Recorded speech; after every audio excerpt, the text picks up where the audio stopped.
We invite you to continue praying for the soul of this dear father, grandfather, and mentor for many. Do not leave this place without having left your prayer. And so, within this same context of prayer, allow me kindly to invite our former Prime Minister, Right Honorable Raila Odinga, to also make his brief tribute. We invite all of us to observe respect to our late president as we invite our leader to say a few words of tributes. Your Excellency, Honorable Raila Odinga.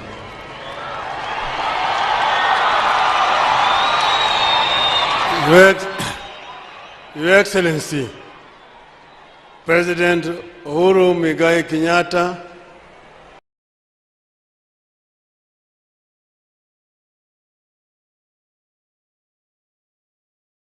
President and other leaders from other African countries who have joined us today as we mourn our third president, Deputy President, diplomats who have been here, ladies and gentlemen, wananchi wote, hamjambo.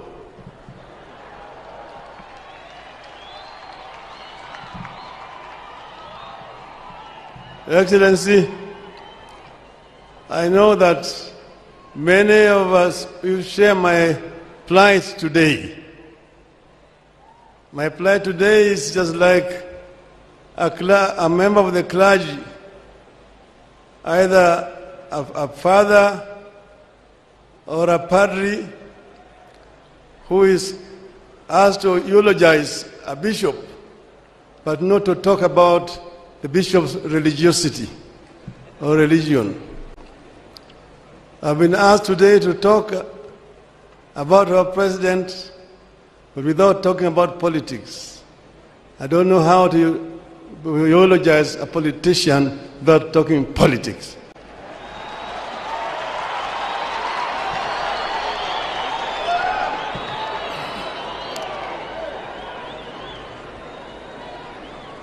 The family of Mwai Kibaki, led by Jimmy, we are all with you as the nation of Kenya at this very, very sad moment when we say farewell to a great Kenyan patriot, Emilio Mwai Kibaki.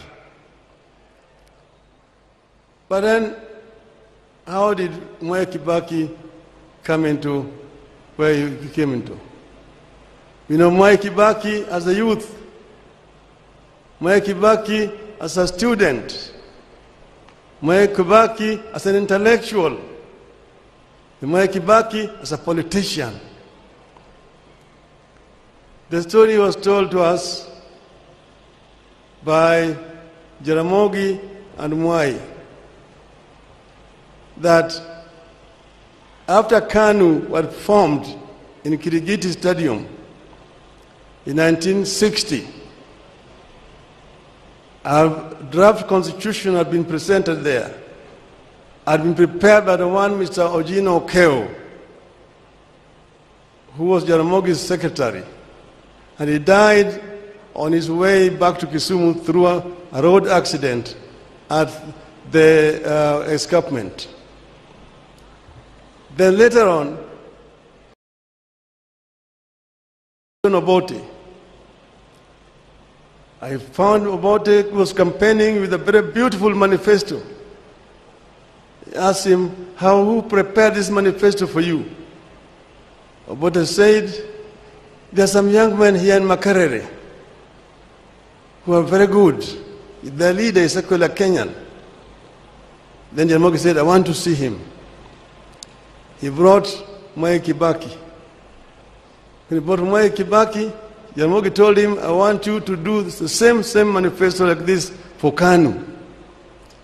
And he prepared with his team that beautiful manifesto. And that's how Jaramogi now invited him to come and become executive officer of KANU.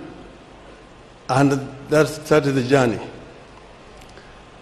We know Kibaki as a member of parliament for Donholm. You know Kibaki as a minister for commerce and industry, as a minister for finance, as a vice president, as a leader of the opposition, as a president, as a retired president. And now here we are saying bye-bye to him, a great Kenyan. Mwai Kibaki is a gentleman, a man of conviction, a man who loved perfection. You worked with Kibaki first in the opposition together as our leader. How he used to lead, how he would discuss the budget and come up with all eloquent exposition of the budget, better than the Minister of Finance, and tell him how it should be done. Kibaki will tell you, these people don't know what they're doing. Bure kabisa. And when it's a lot of nonsense, he say, imavia kuku.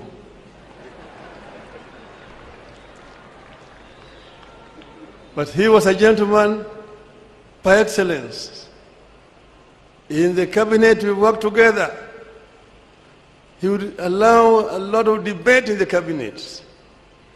And he also gave the ministers a lot of authority and power to run their ministries. So long as you do not get yourself involved in graft. The biggest enemy of corruption, Mwai Kibaki. And nobody is indispensable when it came to issues of corruption. So we have learned a lot from Mwai Kibaki. We came with almost a bankrupt economy and transformed it. At one time when we were living, it was rising at a rate of 7% per annum because of Mwai Kibaki. Of course, we have had also our differences. When at one time, Kibaki got involved in an accident. Others, opportunities took advantage of that position. We never held it against Kibaki. At the time when we were negotiating post-election violence, the stocks had collapsed at Serena. Kofi Annan invited me and Kibaki for a meeting. We sat in the office of the president, President Kikwete, President Mkapa, Grace Machel, and Kofi Annan. We talked and talked. In the end, I said, I'm ready to come.